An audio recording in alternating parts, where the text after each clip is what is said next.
the hardest thing for you is not hearing God, but actually choosing to listen.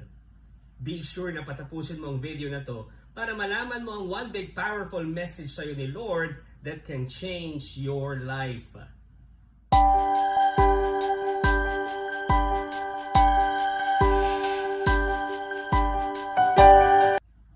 Hi, my name is Brother Bars Lumibaw and welcome to today's Word in Today's World, wherein we unpack the liturgical readings para mas maintindihan natin at malaman natin ang connection nila sa bawat isa at malaman din natin ang relevance nito sa buhay natin. Today is March 12, 2026. Our first reading is from Jeremiah chapter 7, verses 23 to 28. I encourage you na basahin niyo po muna yung ating first reading.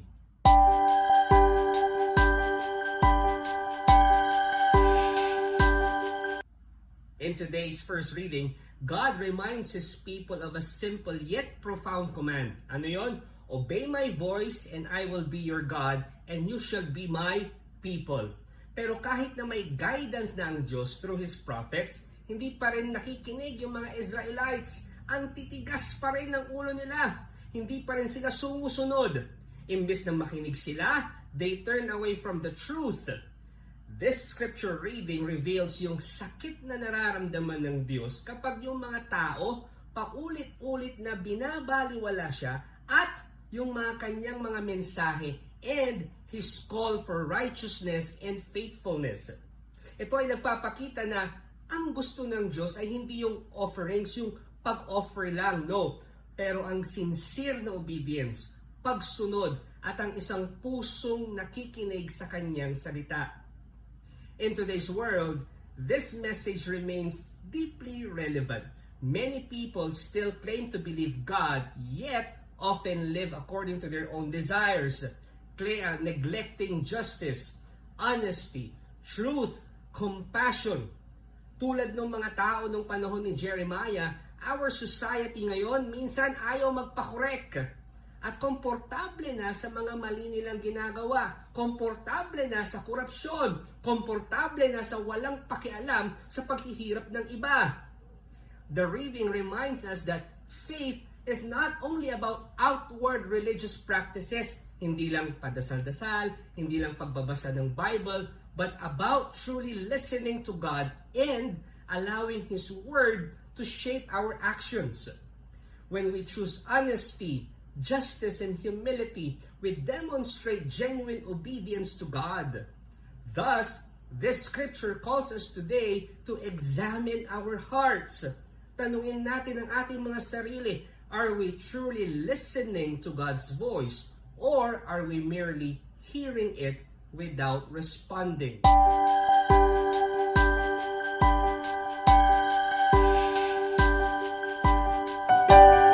For staying. Please continue to stay with me and huwag niyo pong palagpasin sa dulo ng video na to kung paano nga ba konektado yung first reading natin sa gospel reading natin. Our gospel naman po ay galing sa Luke chapter 11 verses 14 to 23. I also encourage you to read it.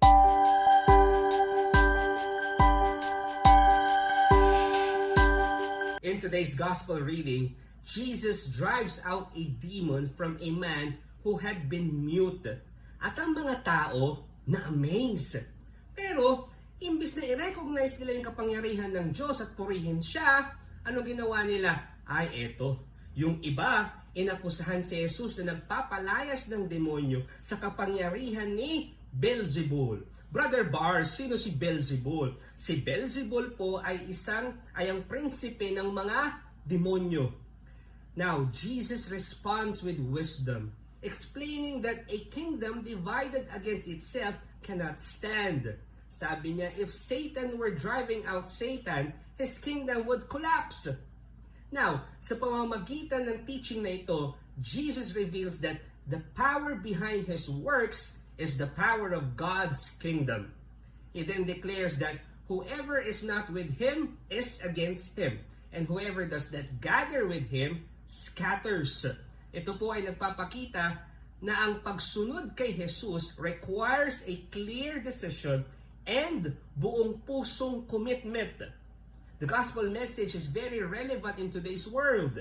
Kahit na ang mga tao ay nakakakita ng kabutihan, nakakakita na ng katotohanan, nakakakita na ng acts of compassion, ang iba pa rin, nagdududa, nagkikriticize, o judgmental sa mga intensyon ng iba.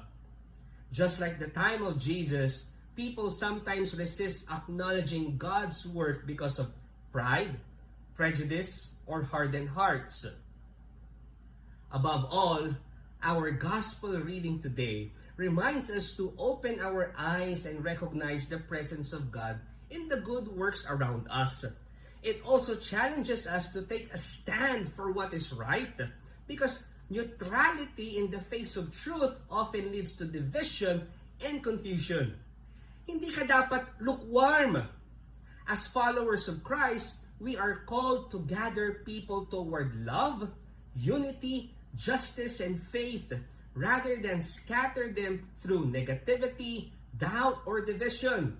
Kapag ginagawa natin yung mga yon, we become instruments of God's kingdom in our world today.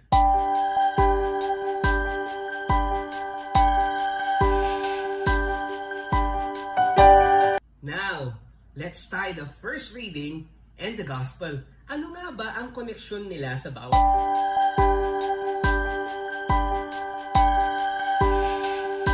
The first reading is from Jeremiah chapter 7 verses 23 to 28. It shows God calling His people to obey Him, but they refuse to listen and they harden their hearts. Yung gospel naman po natin from Luke chapter 11 verses 14 to 23. It shows Jesus proving His authority over evil and calling people to choose to stand with Him. Pag pinagtahi po natin yung ating first reading at gospel, our liturgical readings for today tells us that God calls His people to obey and stand with Him, but many harden their hearts. Our one big powerful message is this: when God calls you, listen and obey. And here's our question for your personal reflection or for your group discussion. In what ways might you be hardening your heart to God's call in your life? Pwede po itong makatulong sa inyong journaling, sa inyong devotion. You can also share your answers sa my comment section. Let's bless one another.